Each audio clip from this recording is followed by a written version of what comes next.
주기도문 하시겠습니다. 하늘에 계신 우리 아버지여, 이름이 거룩히 여김을 받으시오며 나라의 마옵시며 뜻이 하늘에서 이룬 것 같이 땅에서도 이루어지이다. 오늘날 우리에게 일용할 양식을 주옵시고 우리가 우리에게 죄 지은 자를 사하여 준 것 같이 우리 죄를 사하여 주옵시고 우리를 시험에 들게 하지 마옵시고 다만 악에서 구하옵소서. 내게 나라와 권세와 영광이 아버지께 영원히 있사옵나이다. 아멘. 오늘 함께 보실 하나님의 말씀은 이사야서 11장 1절부터 10절 말씀입니다. 이새의 줄기에서 한 싹이 나며 그 뿌리에서 한 가지가 나서 결실할 것이요 그의 위에 여호와의 영 곧 지혜와 총명의 영이요 모략과 재능의 영이요 지식과 여호와를 경외하는 영이 강림하시리니 그가 여호와를 경외함으로 즐거움을 삼을 것이며 그의 눈에 보이는 대로 심판하지 아니하며 그의 귀에 들리는 대로 판단하지 아니하며 공의로 가난한 자를 심판하며 정직으로 세상이 겸손한 자를 판단할 것이며 그의 입의 막대기로 세상을 치며 그의 입술의 기운으로 악인을 죽일 것이며 공의로 그의 허리띠를 삼으며 성실로 그의 몸을 띠를 삼으리라. 그때 이리가 어린 양과 함께 살며 표범이 어린 염소와 함께 누우며 송아지와 어린 사자와 살찐 짐승이 함께 있어 어린아이에게 끌리며 암소와 곰이 함께 먹으며 그것들의 새끼가 함께 엎드리며 사자가 소처럼 풀을 먹을 것이며 젖 먹던 아이가 독사의 구멍에서 장난하며 젖된 어린아이가 독사의 굴에 손을 넣을 것이라. 내 거룩한 산 모든 곳에서 해됨도 없고 상함도 없을 것이니 이는 물이 바다를 덮은 같이 여호와를 아는 지식이 세상에 충만할 것임이니라. 아멘. 오늘 이사야서 11장 말씀을 가지고 희망을 믿는 자라는 제목으로 같이 은혜를 나누고자 합니다. 희망은 세상을 살아가는 모든 이에게 필요하며 새 힘을 얻게 하는 것입니다. 희망은 특별히 고난 가운데 드러나며 빛을 말합니다. 빅터 프랭클의 죽음의 수용소라는 책을 보면은 2차 대전에 독일에 의해서 유대인들을 수용하고 죽였던 그 아우슈비츠 경험을 통해서 고난의 어떤 죽음의 순간까지도 결국은 그 죽음을 이기고 살아날 수 있었던 이유가 무엇일까? 빅터 프랑클은 자신이 스스로 그 감옥 속에 있으면서 사람들 한 사람 한 사람들의 모습들을 정신적으로 연구하고 관찰하면서 이 책을 쓰게 됩니다. 가스실, 특별히 죽음을 눈앞에 둔 그런 사람들은 여러 가지 반응들을 보이기 시작했다는 것입니다. 불신이라든지 비통이라든지 환멸이라든지 슬픔이라든지 그러다 결국은 이제 감정이 결핍되게 되는 그런 상태까지 놓인다는 것이죠.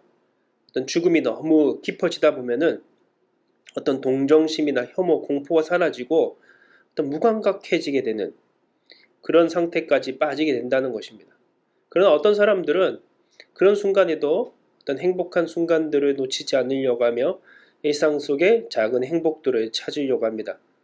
결국 인간의 자유, 주어진 환경에 자신을 스스로 결정하고 자신의 길을 스스로 선택할 수 있는 자유만은 빼앗을 수 없는 그런 것들이 그들의 마지막 자존심이었고 마지막 행복이었다는 것이죠.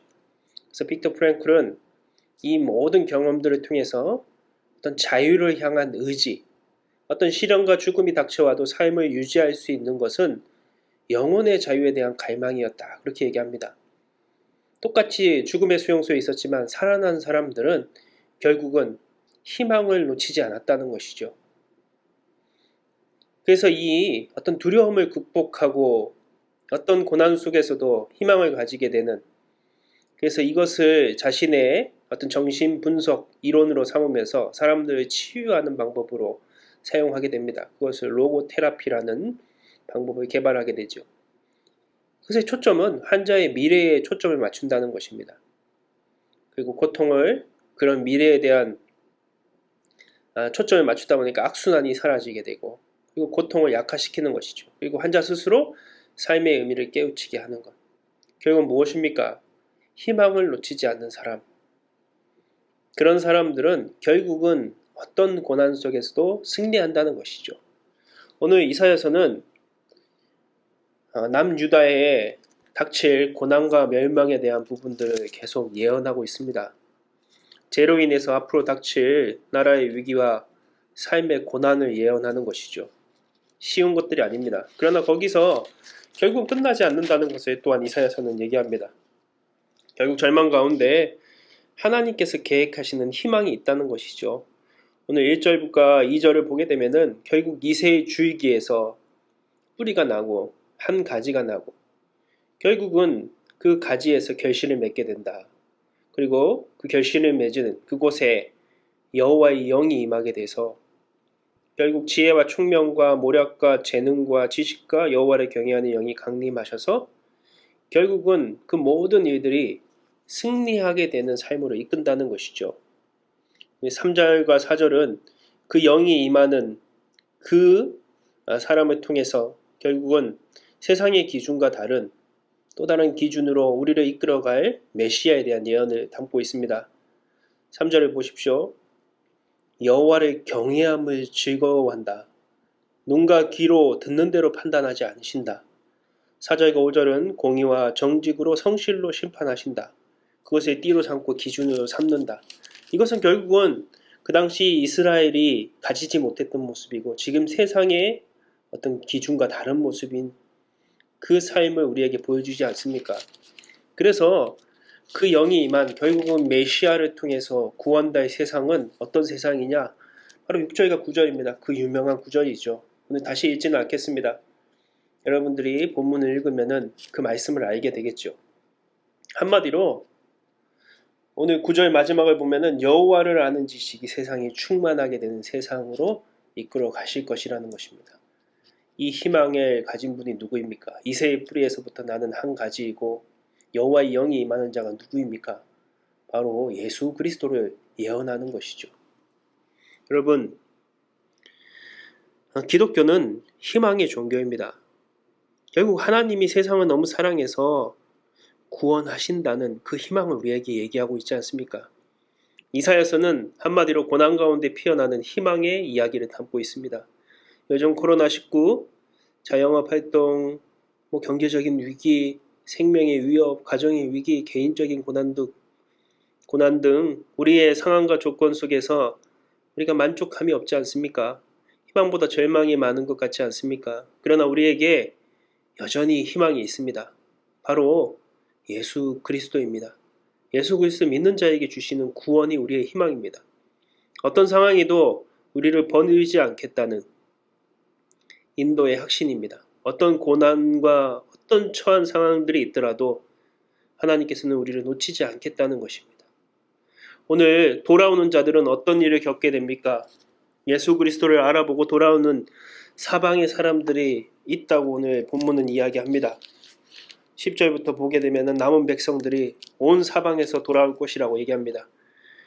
16절 마지막을 보면은 애굽에서 우리가 그 홍해를 걷는 것처럼 아수르에서 나와서 결국은 다시 회복되는 날이 있을 것이다. 그게 하나님의 계획이라고 얘기합니다. 눈앞에 보이는 고난이 끝이 아니라는 것이죠. 오늘 우리의 희망이 무엇입니까? 눈앞에 보이는 상황과 조건이 아니라 바로 예수 그리스도.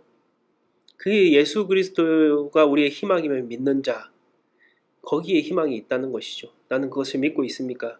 아니면 세상의 어떤 고난과 상황 속에서 그냥 그렇게 아둥바둥 살아가는 인생을 살고 있습니까?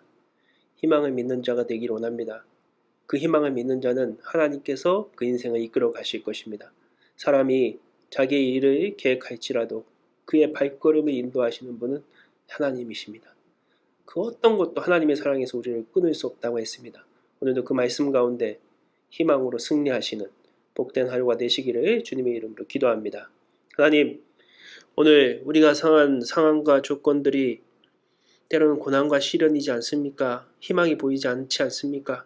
그러나 분명한 것은 하나님께서는 그 가운데 함께 하실 뿐만 아니라 그 희망을 믿는 자, 결국 예수 그리스도가 나의 모든 상황을 인도하시고 지켜주실 뿐만 아니라 구원하신다는, 결국은 나의 삶은 주님의 인도하신 가운데 있다는 사실을 믿는 자에게 오늘 하나님께서 희망이 있다고 얘기합니다. 온 사방에서 그 남은 자들이, 그 희망을 믿는 자들이 돌아올 것입니다. 그들을 주님께서는 놓치지 않으실 것입니다. 오늘 우리가 희망을 믿는 자의 그 행렬에 들어가길 원합니다.